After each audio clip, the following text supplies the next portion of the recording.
Tayo sa ukay mga lalam. Galing ako sa Yefresh vegetables, fruits and vegetables. So sa Yefresh may ukay din. Ibig sabihin yung mga hindi nila nabinta, binibinta nila ng mura doon sa mga taong nangangailangan. Look at this. This is only 15 pesos. So pag binili mo yan sa original price, hindi yan 15. So, very, ano pa siya, oh, fresh talaga. Yan.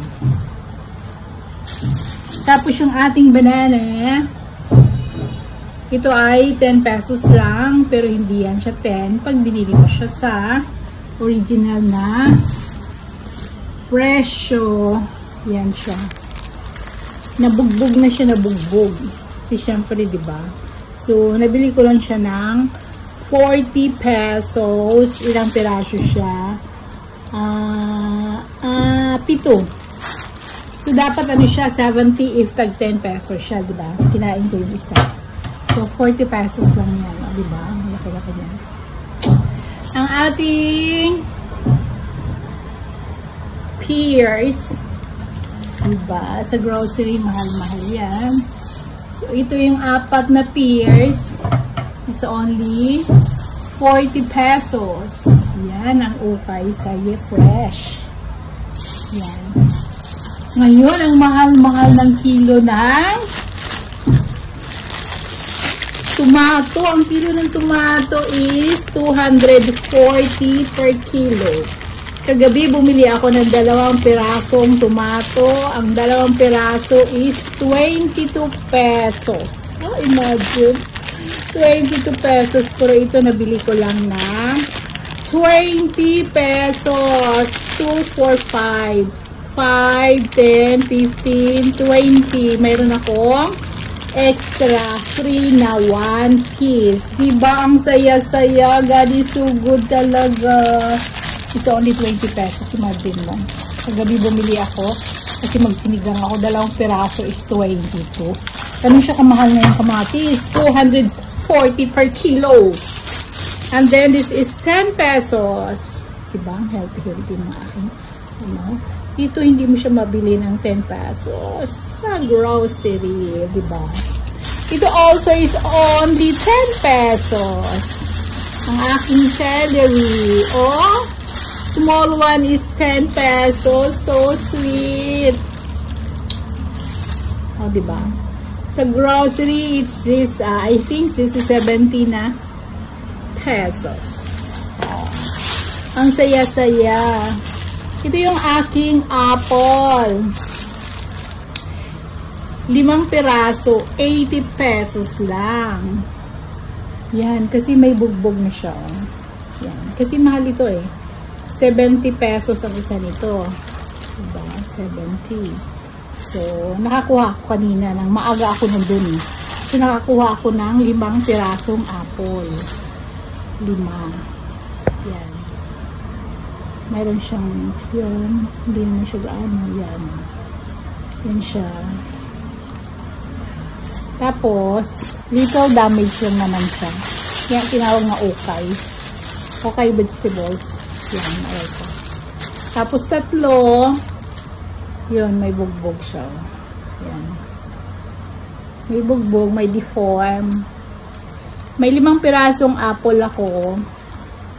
It's only 80 pesos! So my! So saya-saya. Yan, ito yung nabili ko for today. Vegetable okay. Vegetable okay. Diba? Ngayon, ito yung nabili ko sa vegetable okay. Tapos yung aking corn, 10 pesos yung corn ko. Pero ito, pag binili mo yung corn na to, hindi yan siya 10, ha? 20 to 20, 25. May 3 akong corn na bili. So, 10, 10. Tapos, ito pa. O, corn nila. Sa Yefresh. Ay, magkano? Magkano to? May price siya, oh. Hindi ko mabasa yung price niya, oh. May price siya. Hindi ko magkano. Yan. Yan ang aking nabili sa Fresh. Bayad ako ng 275. Diba? Ang saya. Yung aking apple is 80. 40 yung aking yung aking pears. Tapos 40, 50, 70, 80, 120. 120 plus 80 ulit. So 200. 200 to 10, 20, 30, 45. Bakit kulang? 75 binayaran ko eh. Bakit pa kulang? 275 binayaran ko. Bakit kulang? 80, 95,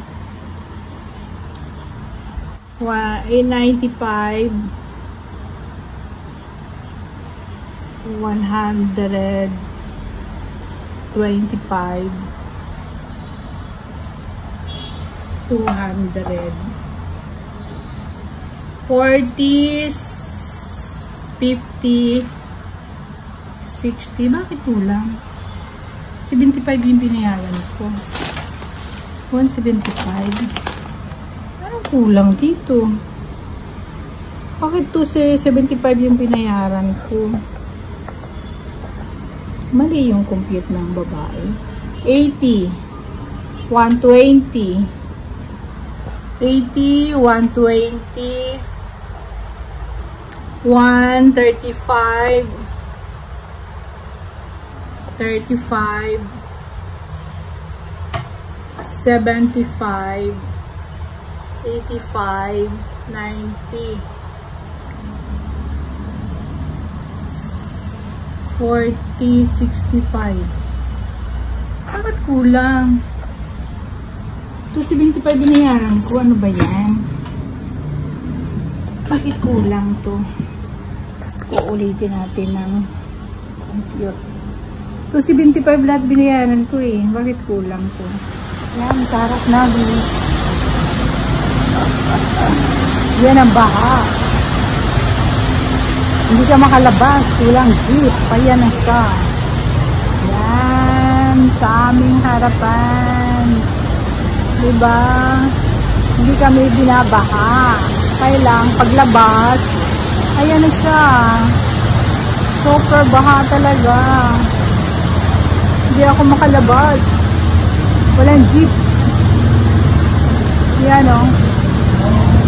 Yan. Dito sa harapan namin. Ito ang Pito Cross Extension. Yan ang baha.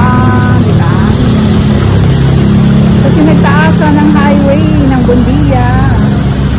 Hindi pa tapos yung mga digging ng mga public works ng highway.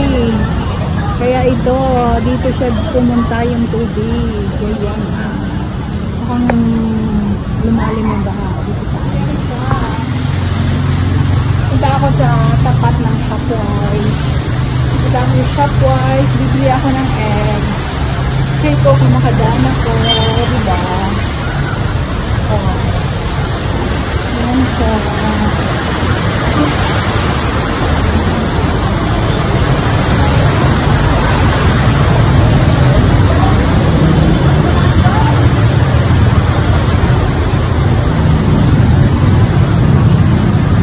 Yan ang ba? Pero parang wala nang ulang.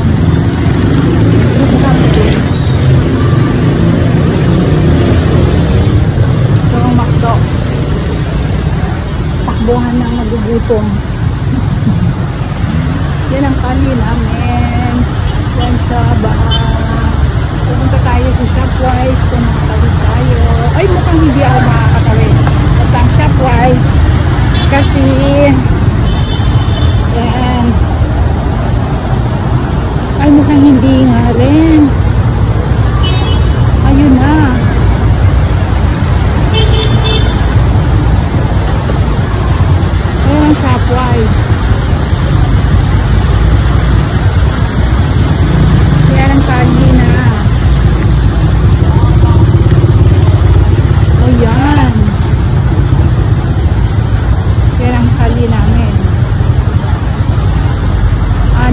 intersection to.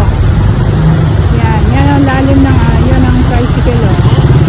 Pupunta akong shopwise, oh. Hindi ako makatawid. Bibili sana ako ng egg. Yan. Yan ang chickies. Yan. Diba? Lalim banda doon, oh. Lalim siya. Yan.